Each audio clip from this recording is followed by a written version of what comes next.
ઝઘડિયા જીઆઈડીસીની nitrate chemical India limited કંપનીમાં છેલ્લા 24 કલાકથી અમે સૌ અનિશ્ચિત ધરણા પર બેઠા હતા. અહીંના વર્કરોની 13 જેટલા મુદ્દાઓને લઈને રજૂઆત હતી અને એ 13 મુદ્દાઓ અમે આ કંપનીના કરતા હર્તાઓને અમે રજૂ કર્યા હતા. ત્યારે આજે કંપનીના HR હેડ, કંપનીના CEO અને બીજા કેટલાક યુનિટ મેનેજર તમામ લોકોના સાથે ચર્ચા વિમર્શ થઈ છે અને એમાં 11 જેટલા જે મુદ્દાઓ હતા, જે લાભો 11 જેટલા અમને નહોતા મળતા, 11 ઓન ધી સ્પોટ એમણે સ્વીકારેલા છે અને આવતીકાલથી જ એનું અમલીકરણ કરવાની એમણે અમને ખાતરી આપી છે. અને બીજો એક મુદ્દો પગાર વધારાનો હતો, તો પગાર વધારો સિનિયોરિટી પ્રમાણે જેણે જેટલી સેવા આપી છે એ પ્રમાણે 1 એપ્રિલ 2026થી લાગુ કરવાની અમને ખાતરી અને બાહેધરી આપી છે.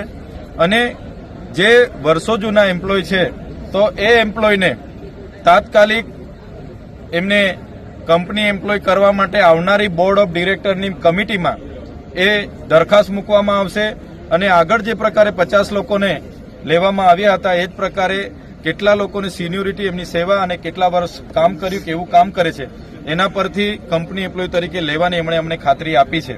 સાથે સાથે કંપનીએ ખાતરી આપી છે કે જે પણ અધિકારો માટે એમણે સ્ટ્રાઇક કર્યા હતા એમાંથી કોઈ પણ કર્મચારીને અમે કોઈ પણ પ્રકારની હેરાનગતિ કે વ્યક્તિગત દ્વેષભાવ રાખશું નહીં. અમારા પરિવારની જેમ એમને રાખીશું અને બીજી વાર તમને આ ગેટ પર આવવું ન પડે એની અમે ખાતરી આપીએ છીએ એવું એમણે પણ વહીવટી તંત્રએ ખાતરી આપી છે. ત્યારે આ સુખદ નિરાકરણ આવ્યું છે આ તમામ મુદ્દાનું, જેને અમે આવકારીએ છીએ.